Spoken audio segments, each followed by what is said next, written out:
get into ADW. So ADW started in 2002 when it was legalized. And over the last decade, what have we seen? We've seen migration of handle from the brick and mortar, which is on track, and these satellite wagering facilities over to the internet. We've also seen a lot of changes in the consumer markets. Here are some examples. We've seen the .com boom, digital, social networking booms. In California, tribal gaming has expanded, poker, online gaming. All sorts of entertainment options have proliferated. Also in the cities, in the urban centers, we've seen a lot more congestion. I don't know how many of you drove in from far away today, but you actually, we're probably good on a Saturday early morning, but you've driven around LA, San Francisco, the major urban centers. Traffic's not going away. So what does this mean? We've seen greater competition for the consumers' leisure, time, and dollar. We are competing for their time, not only their dollar, their time.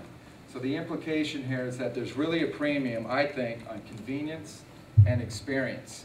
You want to go to the racetrack, you want an experience. You want value for that. You want to go to a satellite wagering facility. We have to start thinking in these terms. We're going to wrap up here shortly. I want to show what happened with handle when ADW went online in 2002. The top line is total handle from all sources, right there. Okay. On track, the blue, and the satellites, we've seen handle go down as ADW has picked up. Okay, so there's definitely been a migration. What is the implication of this? The money available to pay for this network has gone down. That's this right here. What does that mean? Well, the costs have risen over this time or have stabilized, but they're heavy fixed costs in that satellite network. You got to staff, you got to put the feed up, you got to tie into the satellite. Heavy fixed costs. We've not been able to adapt fast enough to account for the drop on the revenue side. Lower revenues, higher costs means deficits. Down here at Scott Wink and Not Wink, we're now running into the deficits of millions of dollars. Here's Not Wink, over $1 million each year. Okay, remember there's a cap of 2.5% coming out of handle to fund these things.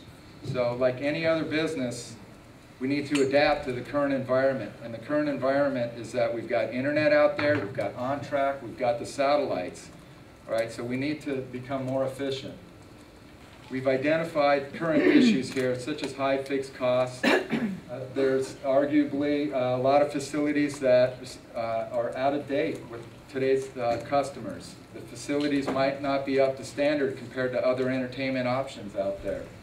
We may not be in optimal markets where the population is. We've got a 20-mile restriction, and we all know that we've got an aging customer base. So with all these factors going on, I'd like to discuss with the panel and with the audience what are some of the possible solutions that we can employ to counteract this so we can avoid these deficits. What can we do to integrate the internet, the on-track experience with our satellites? I'd like to go to each of you. If you have any opening remarks, I'll start with Tom Varela, and we can just move down and perhaps keep it to a minute or so. Well, good morning. I'm Tom Varela. I'm the general manager of Scott Wink, and I think that Guy hit on a lot of the difficulties of the satellite network that we're experiencing.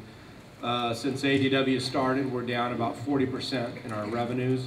The last 2 years alone, 30%, and a lot of our expenses are fixed, labor being one of them, which is, as you saw on the slide, over 75% is our mutual staff, and also, you know, with decoders and things like that. It's been a real challenge the last couple of years, and you know, we're working with the TOC, we're working very hard with the tracks and the TOC to, you know, institute some changes and go forward. You know, the history of satellite wagering, I think Del Mar in many senses was the prime beneficiary of the early organization of the Scott Wink network, because we used to have a large number of people come down from LA and Orange County, and when satellite wagering was introduced, we lost some of those folks, but We picked up dramatically more in the way of purse revenues and commission revenues from the availability of Hollywood, Santa Anita, and Los Alamitos as satellites. There's been a dramatic evolution since then, particularly with the advent of ADW, and I think one of the challenges that we've been addressing over the last 2 years and will continue to address is improving the economics of the ADW distribution network. It has been relatively good for Del Mar. It's been very positive. We've derived, again, probably better benefits from it than most because we have managed to maintain our on-track crowd and our on-track handle at pretty close to historical levels. I think we haven't experienced the cannibalization that others have, but we started our own Del Mar Bets website this summer, which has dramatically better yields and margins for both purses and commissions.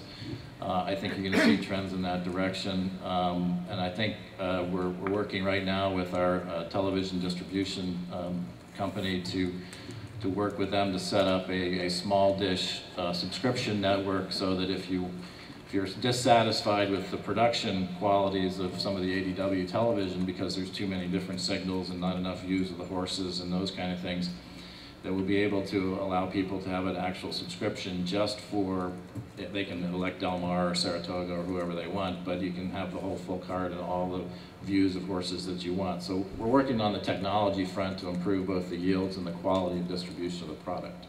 I think right now we're focused on the wagering aspect of Scott Wink and the declining revenues, but there's another side to the story too. And that side is the declining revenue for the facility and what the incentive for the facility is to stay open.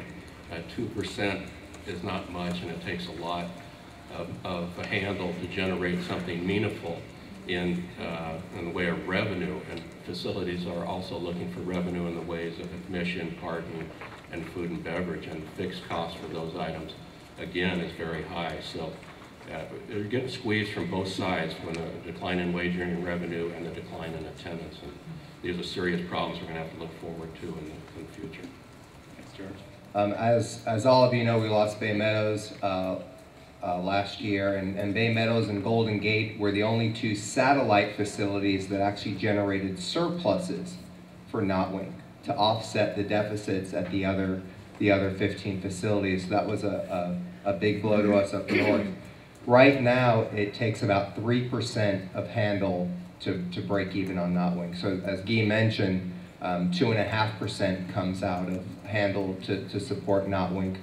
We would need to raise that to a full 3% to break even, basically. So obviously we're way underfunded, and I think the panel today will be great to talk about ways to change the model to create more equity, because right now, we're really struggling.